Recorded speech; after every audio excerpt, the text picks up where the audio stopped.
नमस्कार, मैं Manoj Sharma, MG inter college Baheri, विषय अर्थशास्त्र। कल हम बाजार के प्रकारों के रूप में चर्चा कर रहे थे। उसी क्रम में आज हम प्रतियोगिता से दृष्टिगत रखते हुए बाजारों की क्या विशेषताएं होती हैं उस पर चर्चा करेंगे।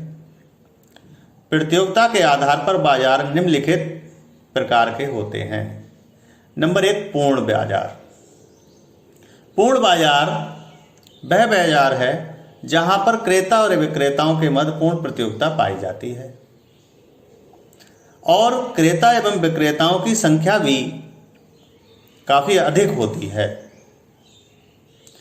कोई भी व्यक्तिगत रूप से वस्तु की कीमत को प्रभावित नहीं कर सकता, ना ही क्रेता और ना ही विक्रेता। क्रेता और विक्रेताओं को बाजार का पूर्ण ज्ञान होता है, जिसके कारण पूरे बाजार में किसी भी वस्तु की कीमत एक रूप में पाई जाती है। किसी स्थान पर मूल्य में भिन्नता होती है तो दूसरे स्थान से वह वस्तु तुरंत उस बाजार में आ सकती है और वह मूल्य समान हो जाता है। इस प्रकार के बाजार को पूर्ण बाजार कहा जाता है। नंबर 2 आता है अपूर्ण बाजार। अपूर्ण बाजार वह बाजार है जब किसी बाजार में पूर्ण प्रतियोगिता का अभाव होता है, अर्थात प्रतियोगिता तो होती है परंतु सीमित मात्रा में पाई जाती है। क्रेता और विक्रेताओं को बाजार का पूर्ण ज्ञान भी नहीं होता, तब उसे अपूर्ण बाजार कहते हैं। इस बाजार में प्रतियोगिता तो पाई जाती है परंतु बाजार में कीमत में भिन्नता होती है। एक ही वस्तु अलग अलग स्थानों पर अलग अलग मूल्य पर खरीदी या बेची जाती है। ऐसे बाजार को अपूर्ण बाजार कहते हैं। नंबर 3 आता है एकाधिकार बाजार। एकाधिकार बाजार उस बाजार को कहा जाता है जहां पर प्रतियोगिता का पूर्ण अभाव होता है। वहां पर कोई भी प्रतियोगिता क्रेता और विक्रेता के मध्य नहीं पाई जाती है। बाजार में वस्तु का क्रेता या विक्रेता जो होता है वो अत्यंत लघु रूप में पाया जाता है, अर्थात वो 1 या 2 सीमित संख्याओं में ही होता है। एकाधिकारी वस्तु की कीमत तथा पूर्ति पर उस विक्रेता का अथवा क्रेता का पूर्ण अधिकार होता है। एकाधिकारी बाजार की वस्तु भिन्न भिन्न कीमतें निश्चित कर सकती है। इसका उदाहरण है जैसे सरकार द्वारा हमको जो डीजल और पेट्रोल उपलब्ध कराया जाता है, यह बाजार एकाधिकार बाजार के अंतर्गत आता है, क्योंकि उस पेट्रोल उस डीजल का क्रेता को कितना मूल्य देना है यह उसका विक्रेता ही निश्चित करता है। चूंकि उसका कोई कंपटीटर नहीं होता है, इसलिए उसको अपने मूल्य निर्धारण करने की पूर्ण स्वतंत्रता होती है। ऐसे बाजार को एकाधिकार बाजार कहा जाता है। अब अंतिम है वैधानिकता की दृष्टि से बाजार। वैधानिकता की दृष्टि से बाजार निम्न प्रकार के होते हैं।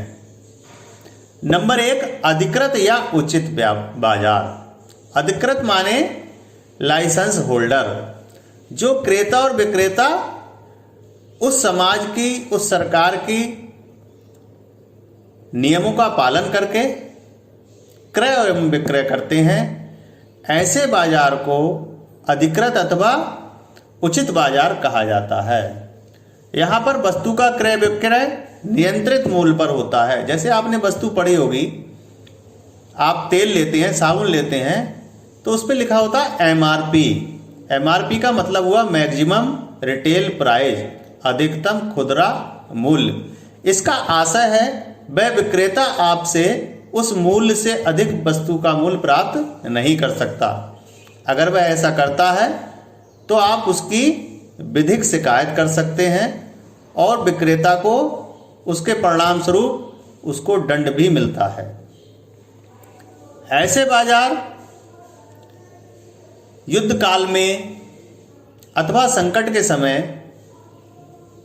सरकारों द्वारा एक विशेष गाइडलाइन जारी हो जाती है, उसके अनुसार वो ही व्यापारिक कार्य करते हैं। जैसे आज आपने देखा है लॉकडाउन के समय सरकार द्वारा विभिन्न प्रकार के व्यवसायों के लिए अलग अलग गाइडलाइनें हैं और वो सब व्यवसायी उन नियमों का पालन करते हुए ही अपना व्यापार कर रहे हैं। इसी प्रकार के व्यापार को हम अधिकृत बाजार कहते हैं। नंबर 2 है चोर बाजार। चोर बाजार एक ऐसा बाजार है जिसकी कोई वैधानिक मान्यता नहीं पाई जाती है, परंतु ये समाज में होता है, हमारे यहाँ पाया जाता है। जैसे युद्ध के काल में, संकट के काल में कोई विक्रेता किसी वस्तु की कालाबाजारी कर देता है, अर्थात वस्तु उसके पास पर्याप्त मात्रा में है परंतु वह उसका सीमित भाग ही बाजार में पहुंचाता है और उसको महंगे मूल्य पर बेचता है, परंतु यह एक दंडनीय अपराध है और यह कार्य में चोरी छुपे करता है। अगर वह पकड़ा जाए इस कार्य में तो शासन द्वारा विभिन्न अधिनियमों के तहत उस पर जुर्माना अथवा कारावास की सजा होती है। इस प्रकार के बाजार को हम चोर बाजार कहते हैं। नंबर 3 है खुला बाजार। खुला बाजार वह बाजार है जब बाजार में वस्तुओं के मूल्य पर सरकार द्वारा कोई नियंत्रण नहीं होता है, अर्थात विक्रेता को और क्रेता दोनों को छूट होती है कि वह अपनी वस्तु किसी भी प्रकार कितने भी मूल्य पर बेच सके। ऐसे बाजार को खुला बाजार कहा जाता है तथा क्रेता और विक्रेताओं के परस्पर प्रतियोगिता के आधार पर वस्तु के मूल्य का निर्धारण होता है, अर्थात यहाँ पर वस्तु के मूल्य का निर्धारण क्रेता और विक्रेताओं पर परस्पर प्रतियोगिता के बराबर होता है। अर्थात अगर विक्रेता कम है या वस्तु कम है तो दुकानदार या व्यापारी उसको ऊंचे मूल्य पर बेचता है, और अगर विक्रेता अधिक है, क्रेता कम है, तो क्रेता भी यहाँ पर उस वस्तु को काफ़ी गिरी हुई मूल्य पर खरीदने की चेष्टा करता है अथवा खरीदता है। इस प्रकार के बाजार को हम खुला बाजार कहते हैं। बाजार के संबंध में आज बस इतना ही। कल किसी नए विषय पर चर्चा करते हुए मैं पुनः उपस्थित होऊंगा। अपने घरों में रहें, सुरक्षित रहें। जय हिंद, जय भारत।